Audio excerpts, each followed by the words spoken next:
From tracking cabs to clouds, have you thought about how location data has become an integral part of our everyday lives?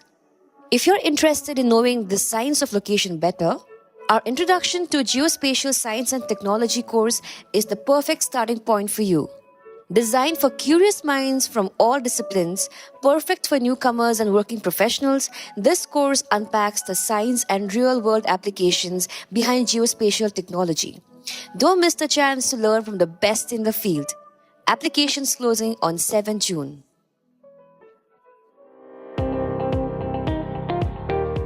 Welcome to All Things Policy, a daily podcast by the Takshashila Institution.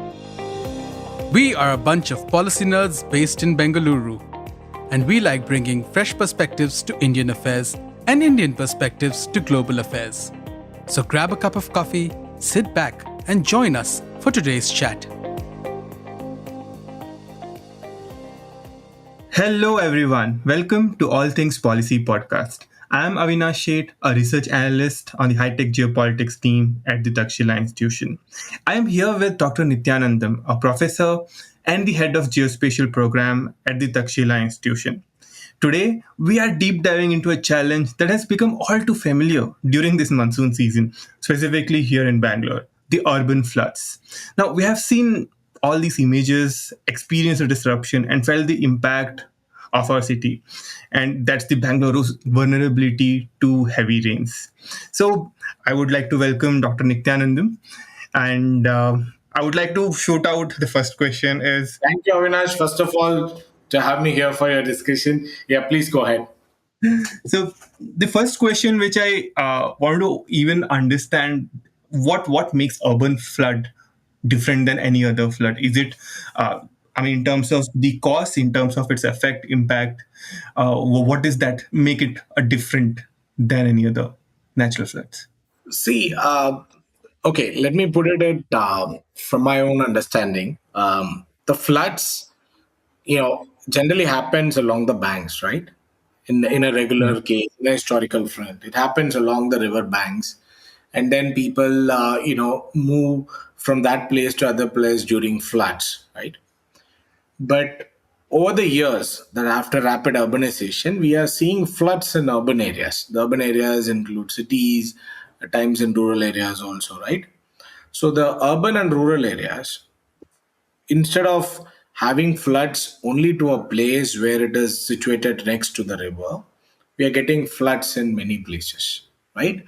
Not necessarily a river which is flowing there, but it happens, close to drainages and all the small nalas and other things. Why it is happening? It is because the natural flow of water in a system is blocked, right? Or at times you get the more quantum of water than the carrying capacity of the natural drainage. These are the two dominant reasons that we are getting it. To precisely answer your question, what is known as urban flood? The flood which happens in urban areas, especially in cities, after a short and heavy rainfall, is called as urban floods. Right now, why Bangalore? Bangalore, we are seeing this episode again and again, and we started seeing this more often now, and at different period also. So earlier we used to see floods kind of scenarios in cities during a particular period, right? Now we can see that in often. There are many factors. We will discuss, two, three predominant things. The first I would see is rapid and unplanned urbanization. Uh, you know, Most of our cities in India has grown based on certain, changes that happens in the ground, especially in case of Bangalore when IT blooms after 1990s. It has resulted in a massive urbanization, especially the wetlands were converted into concrete surfaces, lakes were transformed. So natural drainage channels are transformed into built-up areas such as tech parks, residential layouts, and commercial complexes. It also leads to the encroachment of the water bodies, especially over Bangalore historically had over 1,400 lakes and interconnected water bodies that act as a natural buffer for storage and for rainwater. Today, only a fraction of that remains, right? With many engrossed upon or filled in for the developments. This is important in case of Bangalore because Bangalore is, let's say, if we compare Bangalore and Chennai do gets floods, but Chennai generally has multiple rivers which is flowing inside the city, which carry the water to the other side of the city and then eventually to drain it into the sea. Whereas Bangalore geographically also placed in a different having a different topography, and those kind of rivers does not exist. It's small nalas which generally carries water and drains it, and if you block those, it's basically the natural system over here is the lakes which are interconnected through small networks, and thereafter it drains to other areas. But when you obstruct, it becomes a problem. The main reason I would say is the rapid urbanization, and even after urbanization, the concretization is an important thing because the roads are paved and which are not taking water, percolating water inside. And the in and another thing, we don't have the drainage systems which are regularly updated based on the requirement of waste which is flowing in this area. And then addition stormwater comes in. We'll discuss all those things one by one. Yeah, I mean, so it's not only the rapid urbanization, but not even. I mean, the urbanization happened without even understanding these drainage systems or the systems how the lakes and its flow works. I think that would be a very much crucial in this. Is it because the flood we see here is almost similar to what we have seen in other cities where the river flows as well, right? I mean, or is it not up to the mark where the flood happens at the other? See, the urbanization and the subsequent impacts are nexus with each other because basically an impact on one and cause impact on other thing. A difference between planned urbanization versus unplanned urbanization is this: when you have a planned urbanization, planned developments, right? You know where the water bodies exist, and you have to create alternatives to it, or we need to have development without hampering the natural system to a possible extent. It's a bargain between development versus the impact to the natural system. But there are places people try to manage it by having minimum impacts. Whereas when you leave the development to people, right? People who construct houses, the people who do not have a comprehensive idea, or if they're allowed to build in different areas and different natural river systems and water systems, then they construct on their own, they block their water bodies because these water bodies are not carrying water throughout the year, right? They have water at certain times and they do not have water in most of the period of the year. In those cases, this people started constructing it, and then they feel the pain in the later period during monsoon. So once you get water, they start suffering because of that. But this is the predominant thing. But then here, what could have been done is like we could have stopped, we could have marked, and we could have. I'm sure there are enough rules and rules and enforcements need to be strengthened. Rules are there, but enforcement need to be strengthened to a level where this is not at all happening. So what happened has happened. So what we need to do is to look at how we can minimize it and how we can prevent it. The second important aspect is it's not just the construction alone, the subsequent activities. There are a lot of human enforced activities thereafter which leads to flooding. And the floods in Bangalore looks like floods in any of the cities, but the more worrying factor is like how quick we gather water the moment the rain starts. That's a concerning factor. Within a very short span, in a decent downpour, we suddenly start seeing our roads which are turning into a swimming pool. So that's a concerning factor.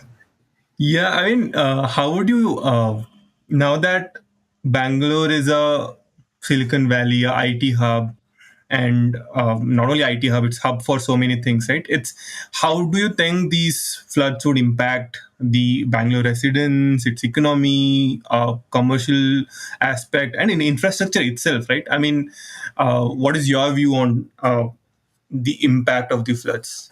See, the impact of floods is pretty much known to almost, the government knows, the people knows, and everybody knows. It's it primarily impacts the daily activities of anybody, right? So Correct. it impacts the traffic flow. It impacts the people daily activities. It stops people to step out of the house. Not everywhere, but in most of the places where water stagnates, and at times this seepage flows into the channels. At times there is a possibility that it mixed with drinking water, and many other things happens during the flood.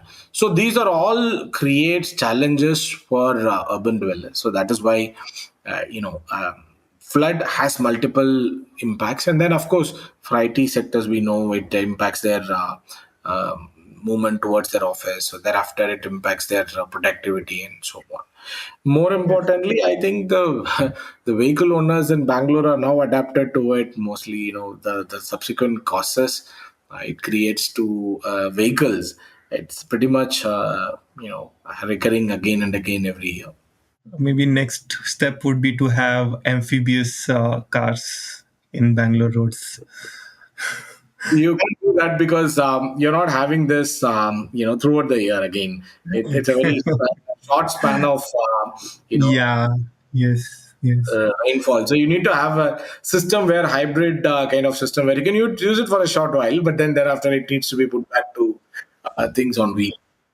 So now that we understand this phenomena, the urban floods and how this sudden span of heavy rains, which really uh, change the whole scenario, ground scenario, and the whole water really filling in all the places such a way that water disrupts literally everything of disrupts everyday lives, whatever it's happening, right? So.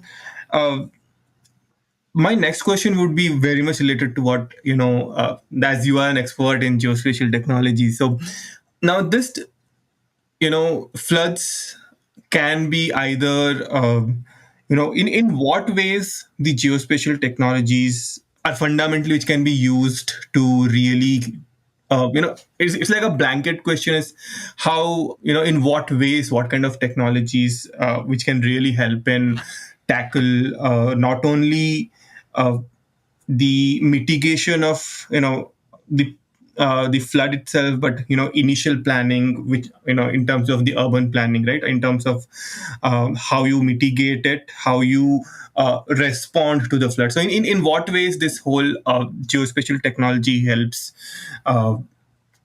Yeah. So I mean that would be more of a blanket question trying to. Right. I got your question. So, this is a technology which, let's say, the tools that those are commonly used from this technology related to this application. Let's say maps, right? We use it Hmm. during regular days also for navigation, but during those flood times, it helps us to highlight, where what are the areas which are inundated, and what are the areas which are still free to move on, and so those informations are available in maps. This is to map the situation and to monitor the situation.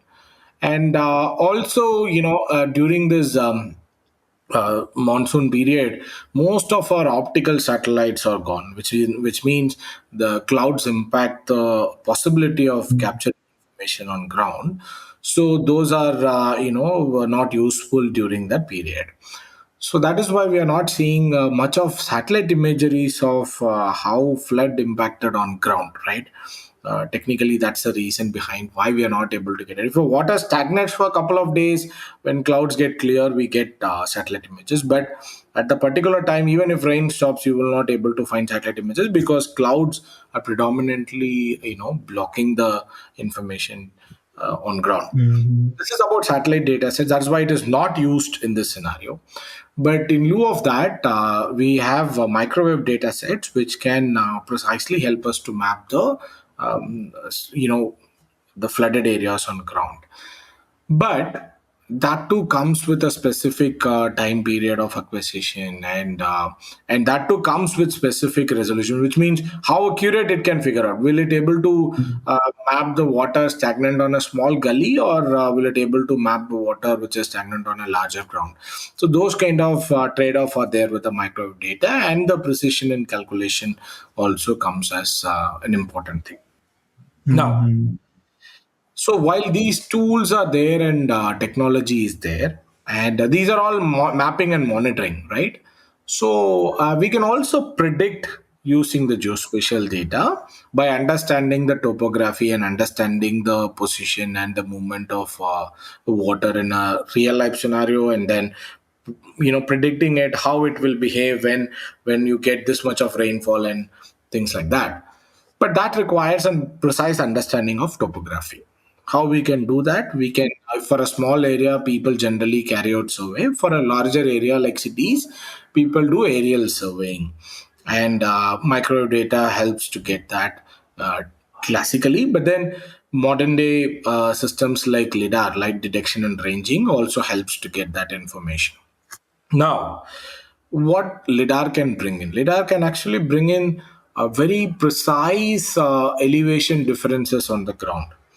So the answer for asking, the answer to my own question is like, will it able to measure the topographic difference in a gully? Yes, it is. Depends on Mhm. the quality of the lidar and the intention behind collecting the data set, what level you want to collect it. Now, when we have those, we can actually predict and see. But this is in a situation to give you the elevation information, that is the topographic information on the ground. But what amount of rainfall we are getting, that comes from the weather stations, and then how much water is flowing on the each of the channel, that comes from the ground measurement. So we should remember, Mhm. while remote sensing kind of technology from geospatial field is really helpful in understanding the several aspects of mapping, monitoring, and predicting. The real-time scenario requires the measurements on ground. So people use Mhm. sensors, people deploy other classical way of measuring water flow on rivers and in different parts of the rivers, which generally carries, right? Rivers are the one which carries the water away from the city and then takes it to the drainage point. So people measures that also. So, geospatial technology, even after understanding that data, one has to bring it back to an environment where the GIS software helps to, analyze it in a better way by understanding Mhm. the spatial connection between the floods, between the flow rate, between the topographic difference, between the slope, and many other aspects. On top of it, if you can put out the drainage points, if you can put out the sewerage treatment centers, outlets, and many other factors, whatever number of data you want to put out, you can bring it together in a GIS platform, and then you can see how good it is to make Mhm. a decision which is based on the actual data set, right? So that is something that Mhm. geospatial technology can provide. But it's not just the technology, because the technology is there for a good number of years now. But what is actually required is how you will use it and the sustainability of any of the initiative. For example, um, Bangalore, I think, has a very good initiative of spotting the potholes. Right, I think anybody can Okay. spot potholes and then report it to a system using an app, and Mhm. then a response should be swiftly taken and so on. But how effective it is? It is effective in many places, but we still can see potholes on the ground. I'm Mhm. not getting into the discussion of who is responsible for that. Whether people lost interest in reporting to that system, or many are not aware of it, or the reportings are made and the people who need to take action have not taken action. I didn't know about it, but we still can see the potholes, which means Mhm. the initiative is not sustainable to some way, and there's the important stakeholders has to make it sustainable. So here, hypothetically, even if we think every drainage system is prepared to combat urban floods, the low lying areas are identified, and supporting measures have taken. When I say supporting measures, the drainage is expected to move naturally through gravity, right? So what Mhm. is only logged on the low-lying areas. High areas, we don't see water logging. Water logging happens in low-lying areas, and then it is essentially, to be carried out through gravity. But Mhm. since it is too low and it is unable to carry out through the natural process, it has to percolate and it takes time. On those areas, government generally identifies and then puts out pumping systems where you can pump water and then throw it to another area where it can further drain into the natural systems. So, even let's assume that everything is working fine, the drainage systems are prepared, it has made larger to carry a lot of water, and it is prepared to do everything. If we do not solve the subsequent problem or the connected problems, let's say the garbage disposal, right? At times, Mhm. people throw it closer to the water bodies or closer to the area where, because water bodies are dirty, we are most of the people releasing the waste into the water bodies which are open, and then Mhm. nobody goes closer to that. So it's become an ideal place for disposing waste and throwing waste. And since we do not have adequate dustbins along the roads, and the collection system sometimes gets stumbled, it's not happening regularly on a daytime and not at a particular time in the morning.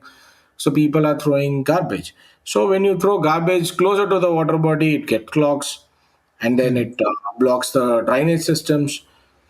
So even if you have a perfect system, you need to look at urban problem as a comprehensive problem. It's not just one which caused the thing, it is a cumulative of multiple things. Even if a drainage is good, if it clogs, then the problem remains same. So Right. there's a bit of civic sense involved in it, and cooperation from people, and there's need to be a community level initiatives to make it as a sustainable solution to combat these issues. Interesting. So, uh, the technology would be more as a complementary, and there are complementary to the whole effort, and there is a lot of different departments, uh, uh, different elements has to put together to get this thing work. Is so. I mean, that's an interesting one. I mean, so what? I mean, when we are talking about the technologies, right? I mean, um, is there any way the emerging technologies like AI and ML and stuff has been any way helpful in when we have these GIS informations, or is it just uh, Right. Indeed, I was about to give an example since AI is an area that you closely work with.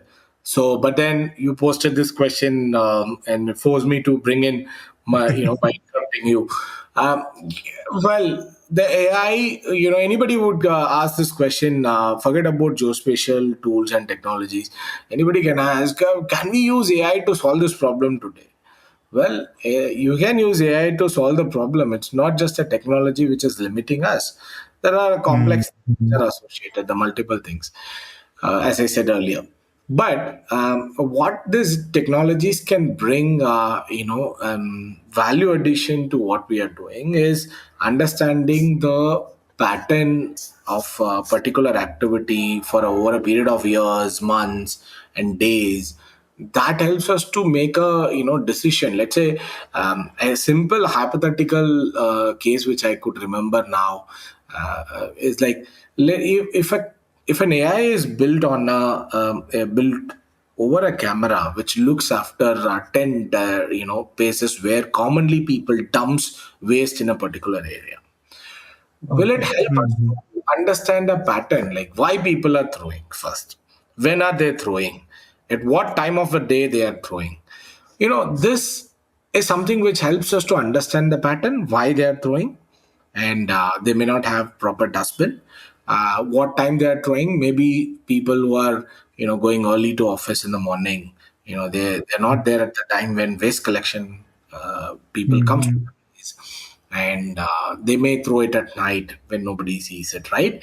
And the last one is Mhm. like, when you see a sudden surge in waste which is collected in that area, which indicates like the waste collection system was not functioning on that day in that area. Like the guy was not collecting it properly. Maybe he didn't go to that street. So these are something which I would be happy to use the tool rather than finding as a problem. This is one simple example I said, but uh, this is about continuous monitoring, right? And starting from finding the necessity of people, and then if you keep on telling people to do this, to do that, without providing the alternate and feasible solution, I don't think it works. It works only when Mm, you provide a solution which makes, for say, even the dustbins. We can provide dustbins, and we can provide a system where it will not, where it is not smelling around, where we can't find the smell outside the dustbin. Is it possible to provide it? And people will definitely go and throw it there. And we need to mm, find common places that the technology can help to figure out. Maps can help you to figure out where the government pockets there, and make it as a designated dust disposal sites, and people can go there and throw it. I'm sure people will travel and people will walk towards the place and throw it as long as it is accessible. And those are many things. We started collecting waste in two different categories, but then now even if you put out, it eventually goes into one system, right? So these are the minor things which are happening, which is connected to a lot of urban problems. It's not just flood. It's about during mm. summer we face more heat, and we have to mitigate heat impacts.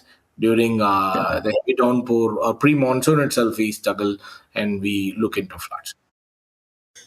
I mean, we did talk about the way we can use geospatial technology for planning, for monitoring before flood, after flood, and then try to see in what, have enough data to kind of reduce the impact of negative impact of the floods, right? And what I'm really curious is this technology already being used in Bangalore, or is it something which is yet to be implemented, or in what ways these technologies already in practice here in the city? See, this is not something I always see.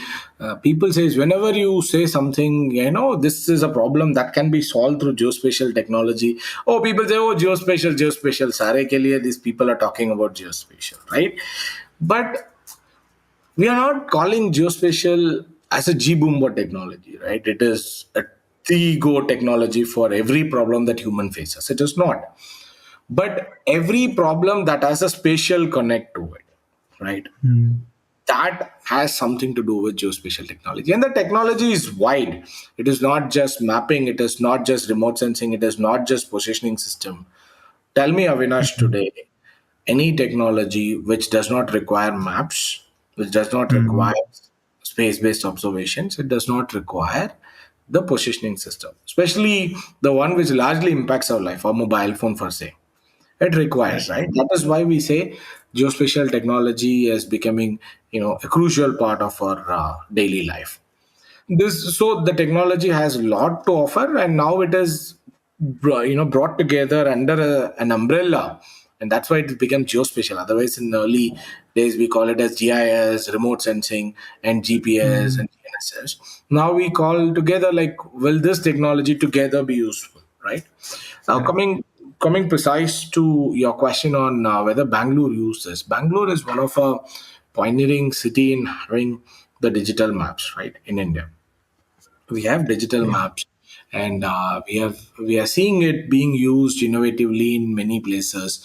I could still say the tax collection system that still allows people to find their area from, through maps, from satellite data sets, and then mark there, and then calculate taxes based on it. But I'm not getting into how accurate it is and how precise it is, and should we do it or not, that's a different thing. But then it has been attempted. Even the spotting potholes requires location as an information. That is a good initiative to start with, and I'm sure they've set up a lot of committees, a lot of understanding are there. But then um, uh, despite having those, how effectively we use it for taking decisions is a critical thing, right? Hmm. That's not coming out well. How a decision is taken, or what kind of decisions are taken, whether a decision is taken as a blanket decision, or whether a decision is taken on the context of a place, that is a spatial context of a place. Like a place is located, let's say some parts of Bangalore are typically valleys, right? And those are the one which is more often getting water through the natural drainage Mm. system. And thereafter is the firefighting mechanism is based on what exists on that particular area. Is it spatially connected, or it is just a blanket solution, like enforcing rainwater harvesting system, or enforcing people to do this, people to do that? So that is a question that we need to put out loudly, because the utilization of these tools and technologies and updating it to the current trends is something I think we need to catch up more to make it better.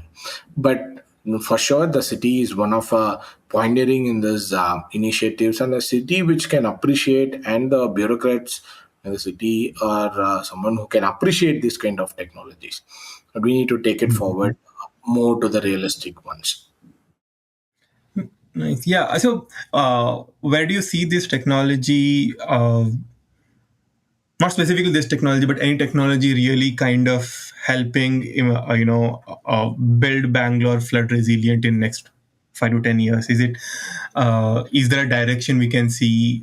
Is there opportunity which we have? I mean, which the city has not tapped on? See, many people use many suggestions. Some people says, "Oh, we need to build all our roads to be roads which absorbs water, like what we have in few cities in the world." But when Mm-hmm. you do it, it comes with its own consequences during summer, right?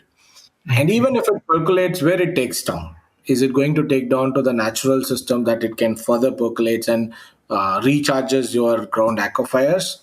I don't think so.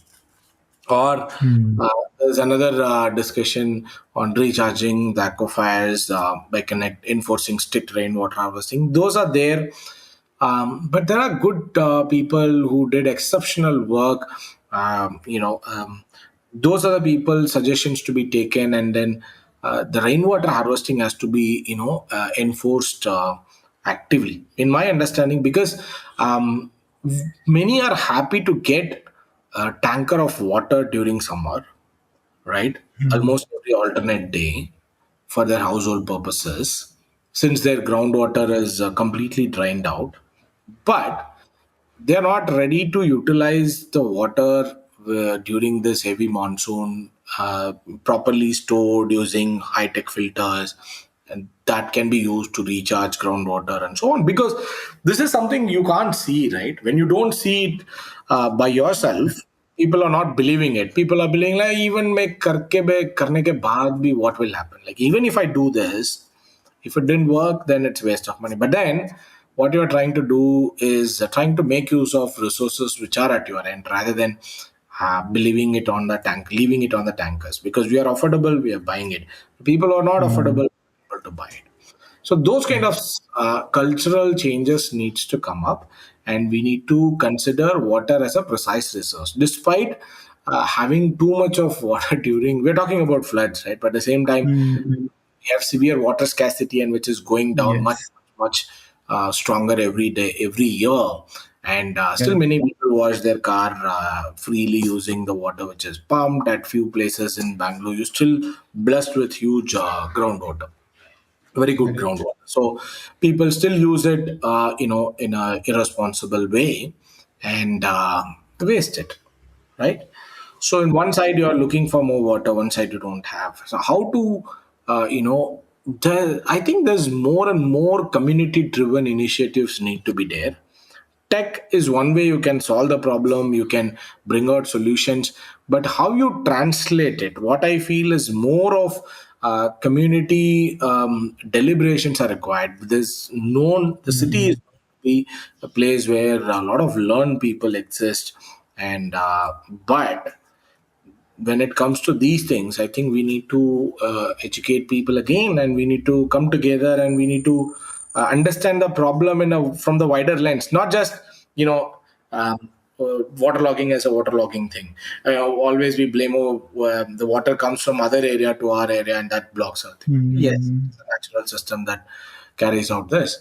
But the problem is how government is going to manage balance between these two, the things which have already happened, while mitigating it. How you find a sustainable solution? That's a big challenging part in front of us. No technology can save us, only a technological solution which makes people in a comfort situation, yet it is effective in curbing out different disasters, are something which are required at present day. Hmm. Yeah, so it's not just the technology, it's there are a lot of stakeholder in the process. I mean, it has to be government, also be government authorities, communities, and even the individual at the end has to come together to stitch this whole process to get to a point where Bangalore can become a flood resilient city. As well as That's so drought nice. resilient city in the future. Yeah. We have to act together for flood and drought. It's not just floods, not Yeah, just. yeah. Yes, yes. So that's a great interaction with you, and I'm so glad spent ha- gave us some time to discuss both the technology as well as the community and civic aspect of the floods, and how to uh, how to measure it, how to mitigate it, and how to contain it. So thanks a lot, Dr. Nityanandam, and it was great talking to you. If you liked our show, dive into Takshashila's research on technology, strategy, and economic affairs. Check us out at our Twitter handle at Takshashila INST or our website takshashila.org.in.